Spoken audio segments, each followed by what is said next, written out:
corporate greed used up one of her 9 lives. I interviewed a girl with an autoimmune condition and found out after our interview published that she had to use up one of her 9 lives like a cat because of corporate greed. I could not believe it when I found out. So this interview was with a girl named Ashley Spencer. And I was thrilled to find out that she had survived a terrible allergic reaction on a flight. And her story was harrowing and exciting and terrible. And that was 3 years ago. And we recorded this whole video all about it. And I then found out the day after we recorded that video, she had another allergic reaction. Yeah, crazy. Right after we told her story, it happened again 3 years later. But this time, there was a problem. She didn't have her EpiPen. It's an injectable medication that goes in your thigh and saves your life if you're having an allergic reaction like she was. But she couldn't get it, see? There's lots of problems with EpiPens. First of all, EpiPens have a short expiration date. They don't last very long. Second of all, they've had shortages. The manufacturer hasn't been making them. But the real problem for her that she didn't know was that her pharmacy wasn't stocking them for a reason that they weren't, I don't think, being completely forthright about.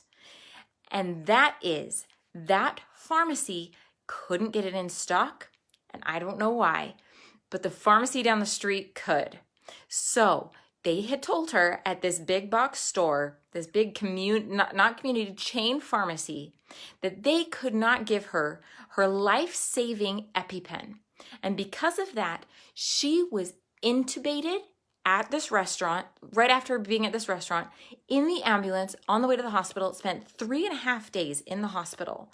So I don't know how much money they spent on keeping her alive again in the ICU, all because this pharmacy didn't have the life-saving medication she needed. Now, why didn't they have it?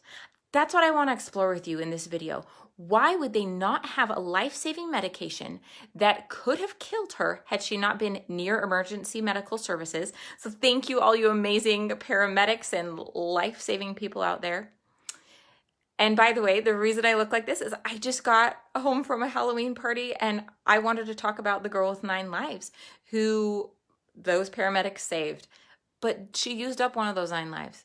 She only has a few lives left because of corporate greed. So why did she not have the life-saving medication she needed? Well, this big box store didn't have it in stock. And why didn't they have it in stock? Well, there's several reasons. First of all, this medication used to cost $100. It still costs $100 in Australia and Europe, but in America, they jacked up the price to $600 to $800.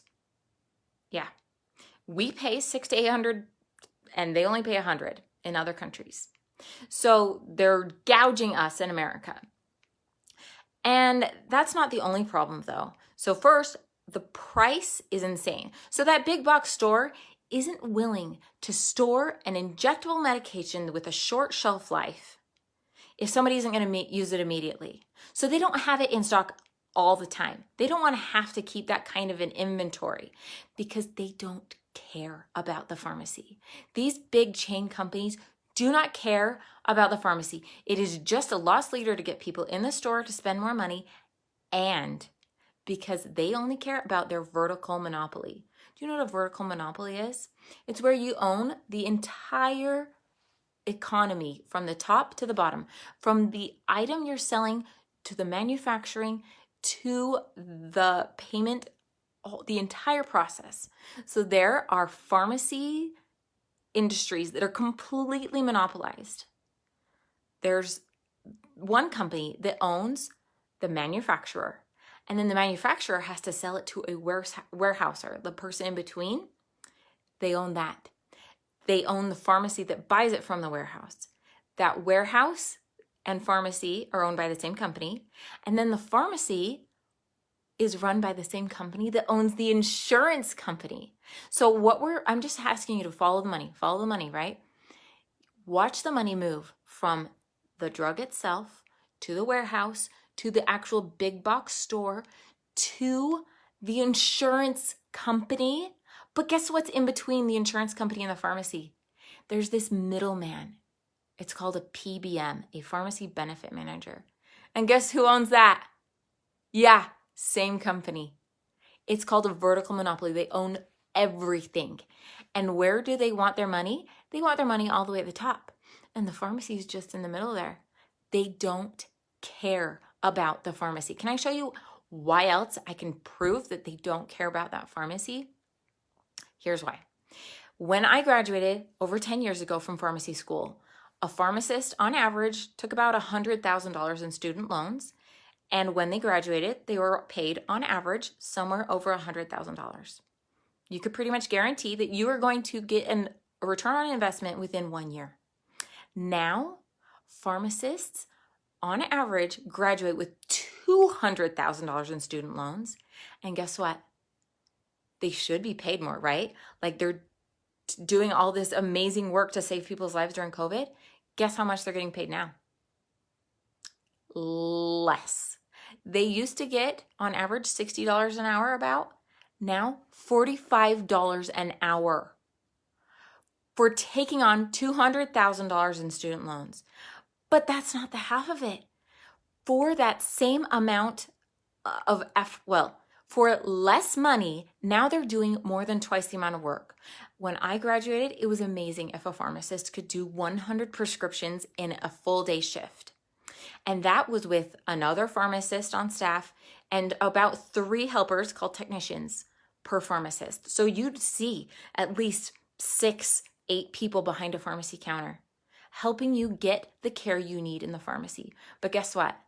Now, the work of those 2 pharmacists is being done by 1 pharmacist. The work of those 3 to 6 technicians is being done by 1 technician. On top of that, they're doing 40 COVID vaccines, 40 flu shots, or more per day. Do you think they get to use the bathroom? Do you think they get to take a lunch? What kind of a safe condition is this for life-saving medications? So when that pharmacy staff received a phone call saying, hey, pharmacy, you know how I have a prescription for an EpiPen that I need to save my life? Yeah, I've been trying to get it from you for weeks. Well, I didn't have it, and they had to take me to the hospital in an ambulance, intubate me because I was turning blue. And she called them. I'm on my way home from the hospital. I've been calling you for weeks. I almost died. Oh, we still don't have it in stock. Sorry.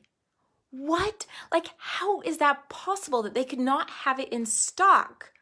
After all of that, I don't know how much that hospital stay cost, but she was in the ICU. It was hundreds of thousands of dollars.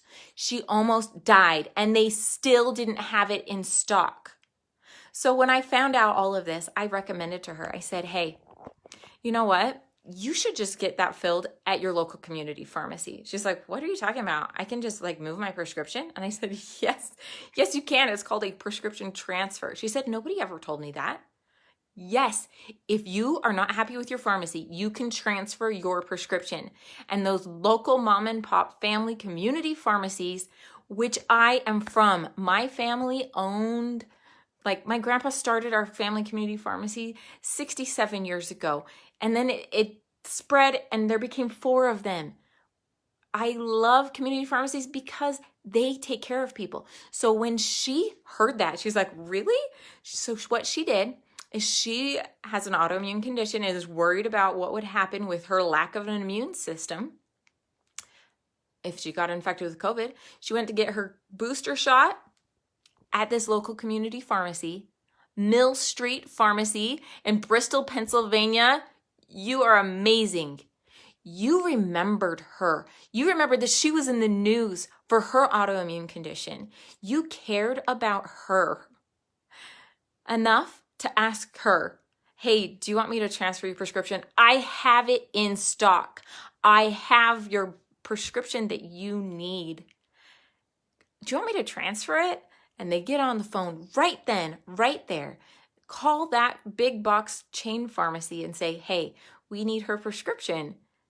And they transfer it, they run it through the insurance, they give her her prescription right as she's finishing her flu shot. And now she will be safer the next time she needs her EpiPen to survive, not if, but when she has another allergic reaction, so that we don't have to spend hundreds of thousands of dollars in healthcare costs, so she doesn't have to die. And that should have been taken care of by that big box store. It had weeks and weeks, and it never did. But why? Like, I'm not blaming that pharmacist. I'm not blaming that pharmacist at all. She had nothing to do with it, the one in the big box store. It's not her fault. She is short-staffed. That's all corporate's fault. They're not willing to spend any money to support her. They're not willing to give her anybody there to answer the phones, anybody there to make outbound calls. Hey, can I have your EpiPen from the other pharmacies? They're not willing to invest in their pharmacies. They're not willing to pay pharmacists a fair wage, a fair salary. They're not willing to give us patient safety. And that is wrong. It is so wrong. These monopolies need to be broken up immediately because it is jeopardizing lives. People's lives are at stake because these big box stores profits are being put over the patients. They only care about their investors. They only care about their vertical monopoly and moving the money from one entity to the next entity in their humongous, ridiculous monopoly. The pharmacy is just one cog in their gigantic wheel of money movement. It goes from that warehouse through the pharmacy and to their gigantic pockets at their PBM. And they just take it all. If you have higher premiums this year than the year before, you don't know why? It's because those PBMs, they're taking it from everyone. They take it from that community pharmacy. They're taking it from your employer. They're taking it from the government. They are amassing all of this wealth, and they're not doing anything. They're not staffing the pharmacy. They're not doing anything helpful. They're just taking from every single person in between. They are this terrible middleman, and we need to take them down. There are 3 big monopoly PBMs, and they need to be taken down. And so if this resonated with you, if this upset you, as it should, somebody nearly dying because of corporate greed, then you need to tell your legislators to support defunding monopolies, breaking them down. We need to have better ways to reconcile when there's a situation like this. And I just want to say thank you to the community pharmacists out there who are fighting against all odds to stay open for your patients, because right now it's super hard to stay open.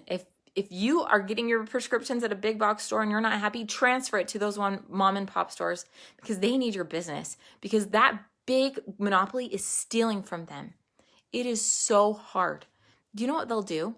Those monopoly big PBMs, they'll say, here's a prescription. We'll pay for this prescription. It costs you, pharmacy, $600 to buy that EpiPen. Oh, we'll pay you $610 today. And then they'll come back in 3 months and say, actually, we're going to take back like $20. So even though they made a profit at the beginning, 6 months later, they just take the money back.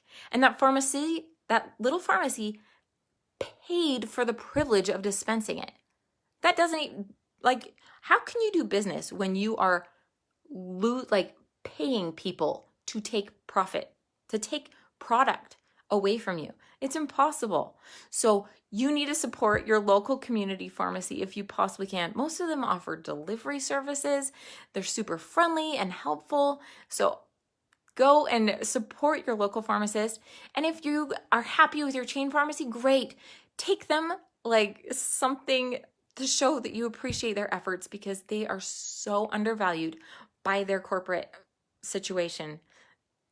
And so I encourage you to go tell your pharmacist, this week is Pharmacist Week. Tell your pharmacist you appreciate them, so that we have less people running this risk of losing one of their 9 lives like this girl. Signing off as Dr. Megan, your prednisone pharmacist.